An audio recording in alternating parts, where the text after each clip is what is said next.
This is Sarah Mikesell with the Pig Side, and today we're here with Fritz Richards. He is the sales director for Hog Slat. Thanks for being with us today, Fritz. Thank you, Sarah. Glad to be here. Very good. Tell us a little bit about Prop 12 and what you're seeing, kind of what producers are doing to prepare. All right.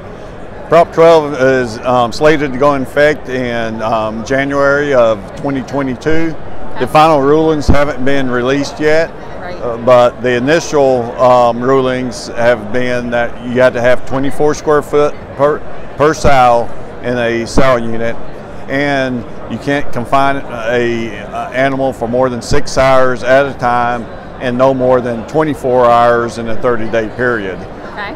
So that's really going to change up the way we manage animals in the farm from today and everything.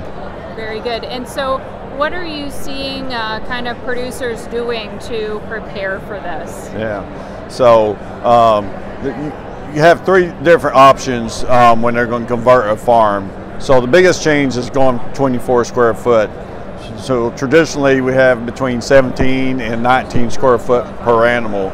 So you're going to increase 25 to 35% of the space required.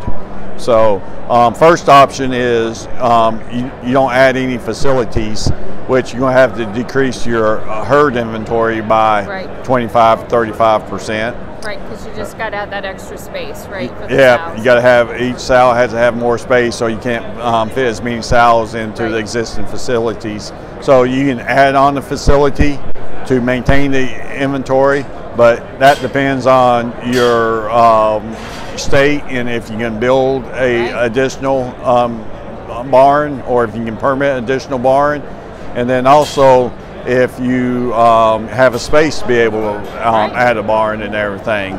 So that's one option. There's a lot of questions around that, right? Yeah. I mean, those are big, tough decisions a producer has to make. Correct. And it also depends on your condition of your existing facility and everything, and be able to convert. And when you convert into a 24 square foot, if you're in a shallow pit, partially slatted barn, and you have troughs already in place, it's hard to move the pens around. If you're in a deep pit, totally slatted barn, it gives you a lot more probabilities and options of reconfiguring, flexibility and configuring that pen space and everything. So there's a lot of variables. And another option is breeding gilts off-site and bringing them into the farrowing house to maintain your inventory and everything. But there's a lot of different questions that a producer has to ask. So our standard protocol is to go in and look at the existing facility and lay out all the options and everything for the producer. So then he can look and surmise which option is best for him. Right, and I guess right now, since the rulings aren't out, it's just, you guys are probably working with producers right now to kind of look at the options, but you have to wait to see, really, right? And correct. What the final rulings are. Yes.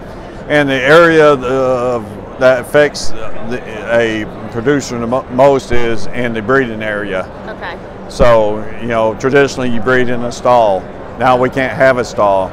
So we have a free access stall that gives the sow ability to go in and out freely, and then you can lock the stall down, so for less than 6 hours, so you can breed her in the stall and then open it back up where she can go in and out and everything. Yeah, Jamie, one of your engineers, was really kind of giving us a detailed look at at this new stall that you guys have, and it sounded like he went to Europe and really did a lot of research there to figure out what works and what doesn't work, because obviously they've probably been doing this already, right? Yes, and being a global company, we started developing the stall 10 years ago for our German market and the EU market and everything, and never had an anticipation of having a market for it here in the U.S.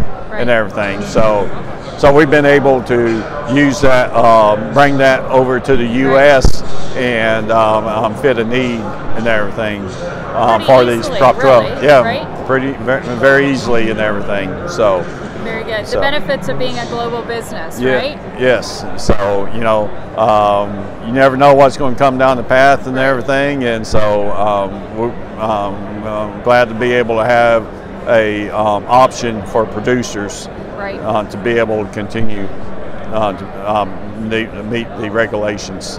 Right, and if you're a producer, what's the next step for you? Should you be kind of reaching out to your Hog Slat rep or getting in touch with someone at Hog Slat to kind of start feeling out those options for you? Yeah, you reach out to your nearest rep and everything, and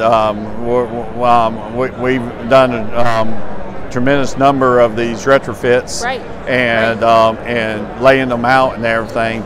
So the best thing is that you know what your options are, what the costs are, and then you can apply that back to working with your packer and knowing what your options are and everything. Just being able to make these informed decisions. Correct, yeah. So. We always like to make decisions based on facts, you know, so here's a hard bid, and here's the, you know, what the cost is. Right, very good, and then they can make those decisions based on their business, right? Yes, then they have all the information to be able to make a sound decision. Very good. Awesome. Well, thanks so much for all the information today, Fritz. Yes, ma'am. I appreciate it. Always glad to be with you, Sarah. Thank you. This is Sarah Mikesell with the Pig Site.